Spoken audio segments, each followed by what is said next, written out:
Hello friends, नमस्कार। स्वागत है आप सभी का स्टडी विद ज्ञान प्रकाश में। देखिए, आज 12 मई है और जब भी कोई परीक्षा होती है उत्तर प्रदेश में खास तौर से, तो UP triple S C, UP PSC या फिर कोई भी शिक्षक भर्ती परीक्षा हो, उस पर उत्तर माला पर विवाद निश्चित होता है। यह एक परंपरा सी बनती जा रही है जो कि मुझे काफ़ी खतरनाक लगती है। और अगर थोड़ी सी सावधानी पेपर सेटर बरतें तो ये जो विवाद होता है उससे बचा जा सकता है। जैसे कि संविधान सभा वाला जो प्रश्न है, अगर उसमें से एक ही विकल्प रखा गया होता, सच्चिदानंद सिन्हा या फिर राजेंद्र प्रसाद में से, तो कोई विवाद ही नहीं था।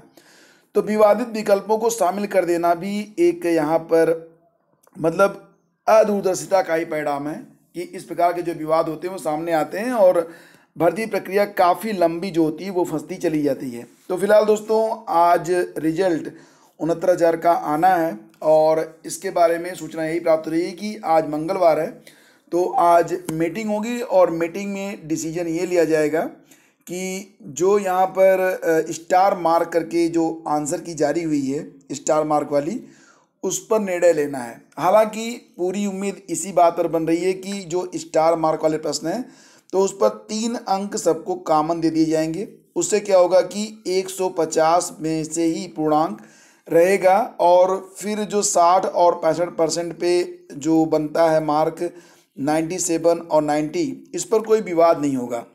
तो इसलिए पूरी उम्मीद है कि कॉमन अंक, और इससे कोई फर्क नहीं पड़ेगा क्योंकि सबको 3 अंक कॉमन इसमें मिल जाएंगे, तो कोई फर्क भी नहीं पड़ना चाहिए इससे। तो फिलहाल आज शाम तक आपको विज्ञप्ति मिल जाएगी रिजल्ट की, और रिजल्ट की विज्ञप्ति के बाद कल दोपहर से, यानी कि वेडनेसडे से, बुधवार से दोपहर से आप इसे जो है दे सकेंगे वेबसाइट पर। तो आपको पता चल जाएगा कि किस प्रकार से। अब बहुत सारे हमारे फ्रेंड ऐसे भी हैं जो ये कह रहे हैं कि वो ऐसी स्थिति में हैं, ऐसी जगह पर हैं कि उनके पास 69,000 का कोई डेटा उनके पास नहीं है, यानी कि उनके पास ना तो अभी रजिस्ट्रेशन नंबर है, ना ही उनके पास रोल नंबर है। तो दोस्तों, यहाँ पर जब परिणाम जारी होगा तो आपको उसका सलूशन भी मिल जाएगा। आपको परेशान होने की बिल्कुल भी आवश्यकता नहीं है। तो यहाँ पर जो स्टार मार्क है उससे किसी का अंक घटेगा नहीं। फिलहाल अभी तक की जो स्थिति बन रही है उस पर तो मतलब जितने अंक आपके हैं उतने अंक आपके बने रहेंगे, कोई भी अंक आपका कम होने वाला नहीं है। हालांकि बाकी के जो प्रश्न जिस पर अभ्यर्थी चाहते हैं कि कॉमन मार्क उनको मिलें, अगर उन पर विचार होता है तो आगे नंबर जो होंगे वो बढ़ेंगे। घटने का कोई चांस यहाँ पर नहीं है, इसलिए आप बिल्कुल भी निश्चिंत रहें। और यूपीपीएससी की ओर से एपीओ यानी कि सहायक अभियोजन अधिकारी प्रारंभिक परीक्षा का रिजल्ट जो है वो जारी कर दिया गया है और कुल 17 पदों के सापेक्ष 260 लोगों को उत्तीर्ण किया गया है। और यहाँ पर दोस्तों आपको पता होगा कि 16 मई को जो है प्रारंभिक परीक्षा के बाद मुख्य परीक्षा होनी थी एपीओ की, जो कि टाल दी गई है। तो अब थोड़ा इसमें आपको वक्त लगेगा, यानी कि परीक्षा कब होगी इसके बारे में अभी निश्चित तौर से तो कुछ कहा नहीं जा सकता। फिलहाल आप लोग अपनी तैयारी में लग जाएं जो लोग इसमें जुड़े हुए हैं। हालांकि 17 ही पद हैं और इससे बहुसंख्यक अभ्यर्थियों का कोई विशेष संबंध नहीं है। फिलहाल यहाँ पर यही देखना है कि स्थितियाँ कब से सामान्य होती हैं और यूपीपीएससी अपनी परीक्षाओं को कब से करवाना शुरू करता है। और 69,000 की काउंसलिंग के बारे में बात कर लेते हैं दोस्तों। तो जैसा कि आपको पता है कि रिजल्ट जैसे ही डिक्लेयर होगा उसके बाद काउंसलिंग की प्रक्रिया भी शुरू हो जाएगी। काउंसलिंग की प्रक्रिया में क्या होता है, कैसे होता है, इसके बारे में कल शाम को जो वीडियो मैंने अपलोड किया था, लिंक इसी वीडियो के डिस्क्रिप्शन में मैं आपको दे दिया हूँ। तो उस पर क्लिक करके आप जान सकते हैं कि काउंसलिंग में कैसे और क्या आपको करना होगा। और डॉक्यूमेंट्स के बारे में आप लोग परेशान ना हो। अगर आपके पास कोई भी डॉक्यूमेंट है जो ऑनलाइन शो होता है, निवास प्रमाण पत्र, जाति प्रमाण पत्र वगैरह, अगर ऑनलाइन शो हो रहा है तो वो कभी का हो, कितना भी पुराना हो, वो चलेगा।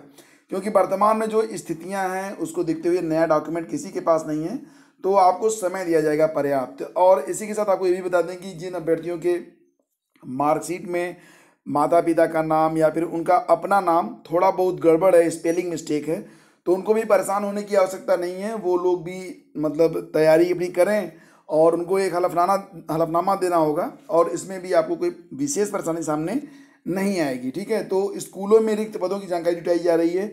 काउंसलिंग के बाद नियुक्ति भी देनी है, तो कहाँ पर यानी कि किस जनपद में कितने पद रिक्त हैं और कहाँ मतलब जो वेबसाइट के लिए ये सारी जानकारियाँ जुटाई जा रही हैं। तो इसके लिए युद्ध स्तर पर कार्यक्रम शुरू कर दिया गया है। तो इसके लिए अलग अलग जो ज़िले हैं वहाँ के जो बीएसए हैं वो जानकारी को कलेक्ट कर रहे हैं। ठीक है।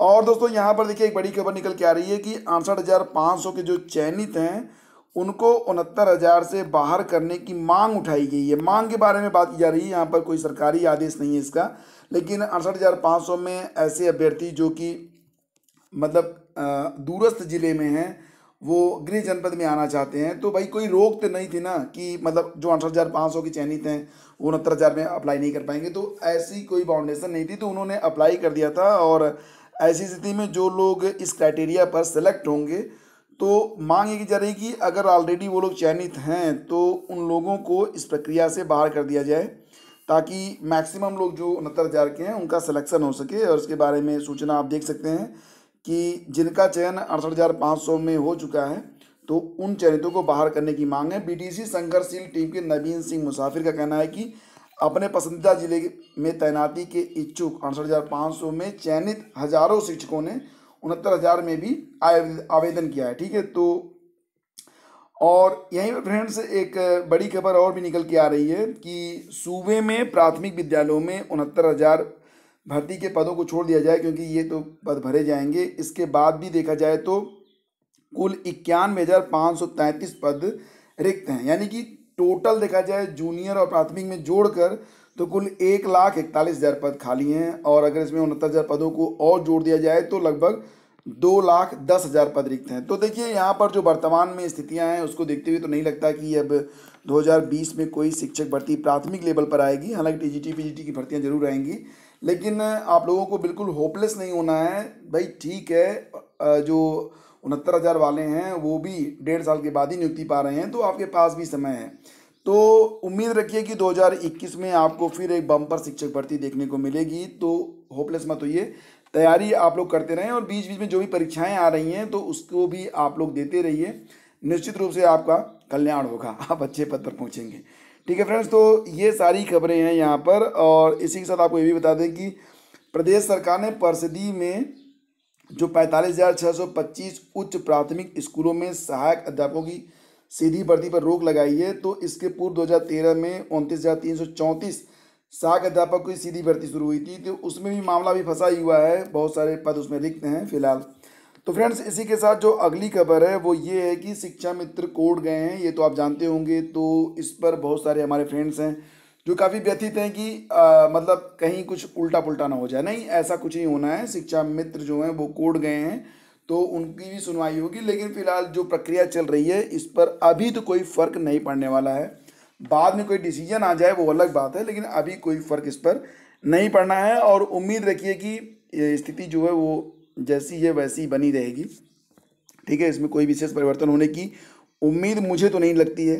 बाकी जो भी है भाई, आगे तो समय ही जानता है कि क्या होना है क्या नहीं होना है। फिलहाल मुझे लगता है कि ये जो भर्ती जैसे चल रही है ऐसे चलेगी। और इसमें जो मुख्य विवाद है जो आंसर कीज को लेकर, तो आंसर की का विवाद तो भाई हर परीक्षा में होता है, तो इसमें भी है। तो उस पर भी आगे कुछ न कुछ डिसीजन तो आएगा ही, और जो भी आएगा वो अच्छा होगा यार, बिल्कुल आप लोग टेंशन मत लो। ठीक है, और यहाँ पर जो खबर है इसको भी देख लेते हैं। प्रदेश के बेसिक शिक्षा परिषद में होने जा रही 69,000 सहायक अध्यापकों की भर्ती का अगले 2 से 3 दिनों में परिणाम जारी करने की तैयारी। देखो ये खबर थोड़ी सी पुरानी है, ठीक है, तो 2 से 3 दिन नहीं, आज मंगलवार है तो कल दोपहर के बाद बुधवार तक आपको परिणाम देखने को मिल जाएगा।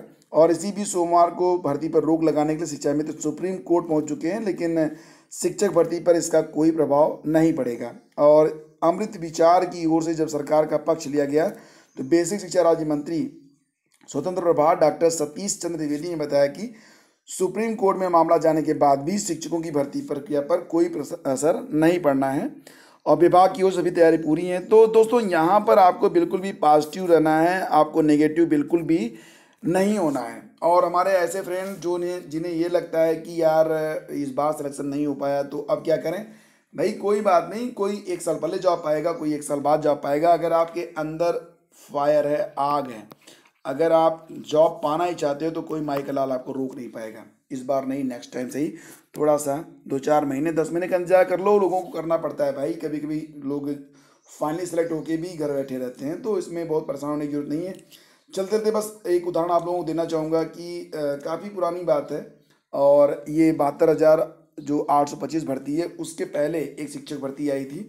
उसमें हमारे एक फ्रेंड थे, एक फ्रेंड के भाई साहब थे, तो उनका सिलेक्शन जो था वो नहीं हो रहा था वो काफ़ी हताश थे और उन्होंने कुछ गलत कदम भी उठाए थे, मतलब सुसाइडल, ठीक है।